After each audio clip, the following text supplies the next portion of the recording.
തൃശൂർ മുണ്ടത്തിക്കോട് വെടിക്കെട്ട് പുരയിലുണ്ടായ മഹാദുരന്തത്തിന്റെ നടുക്കുന്ന ഓർമ്മകൾ പങ്കുവച്ച് അപകടത്തിൽ നിന്ന് അത്ഭുതകരമായി രക്ഷപ്പെട്ട തൊഴിലാളി വിൽസൺ രംഗത്തെത്തി. സ്ഫോടനം നടക്കുന്ന സമയത്ത് 30-ൽ താഴെ ആളുകൾ മാത്രമേ അവിടെ ഉണ്ടാകാൻ സാധ്യതയുള്ളൂവെന്ന് 48 വർഷത്തെ പ്രവൃത്തി പരിചയമുള്ള വിൽസൺ ഏഷ്യാനെറ്റ് ന്യൂസിനോട് പറഞ്ഞു.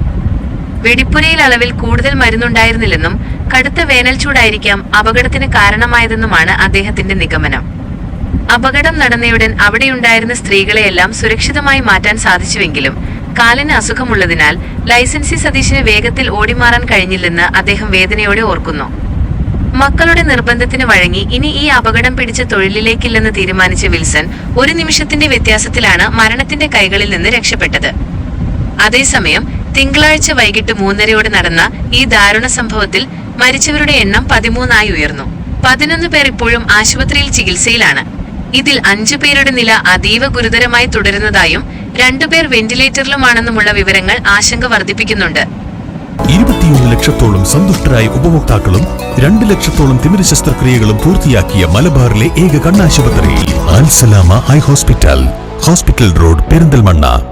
മരിച്ചവരുടെ ഇൻക്വസ്റ്റ് പോസ്റ്റ്മോർട്ടം നടപടികൾ അതിവേഗം പുരോഗമിക്കുകയാണ്. ഇതുവരെ 5 പൂർണ്ണരൂപത്തിലുള്ള മൃതദേഹങ്ങളും സ്ഫോടനത്തിൽ ചിന്നിച്ചിതറിയ 11 ശരീരഭാഗങ്ങളും പോസ്റ്റ്മോർട്ടം ചെയ്തതായി റവന്യൂ മന്ത്രി കെ രാജൻ അറിയിച്ചു. പല മൃതദേഹങ്ങളും തിരിച്ചറിയാൻ പോലും കഴിയാത്ത വിധം തകർന്നതിനാൽ DNA പരിശോധനയിലൂടെ മാത്രമേ വ്യക്തത വരുത്താൻ സാധിക്കൂ. ഇതിനായി രാജീവ് ഗാന്ധി ബയോടെക്നോളജി സെന്ററിൽ നിന്നുള്ള വിദഗ്ധ സംഘം തൃശൂരിലെത്തി നടപടികൾ ആരംഭിച്ചു കഴിഞ്ഞു. വെടിക്കെട്ട് ലൈസൻസിയായ സതീശിന്റെ ആരോഗ്യനില ഇപ്പോഴും അതീവ ഗുരുതരമായി തുടരുന്നത് ആശങ്കയ്ക്കിടയാക്കുന്നുണ്ട്.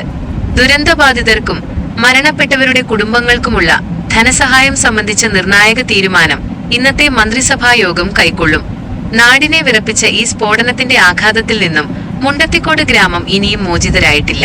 പൂരപ്രേമികളുടെയും നാടിന്റെയും നെഞ്ചിലെ തീരാനോവായി മാറിയ ഈ വെടിക്കെട്ടപകടം വരും വർഷങ്ങളിൽ സുരക്ഷാ മാനദണ്ഡങ്ങളിൽ വലിയ മാറ്റങ്ങൾ വരുത്തേണ്ടതിന്റെ അനിവാര്യതയിലേക്കാണ് വിരൽ ചൂണ്ടുന്നത്.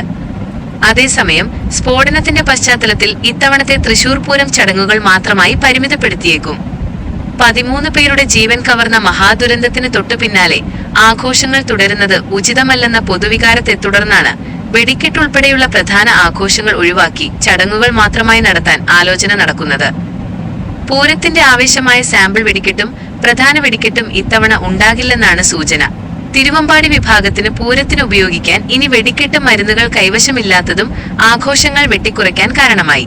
പാറമേക്കാവ് വിഭാഗത്തിന്റെ വെടിക്കെട്ട് സാമഗ്രികൾ തയ്യാറാണെങ്കിലും ദുരന്തത്തിന്റെ പശ്ചാത്തലത്തിൽ വെടിക്കെട്ട് നടത്തുന്നതിനോട് നഗരവാസികൾക്കും ദേവസ്വങ്ങൾക്കും താൽപര്യമില്ല.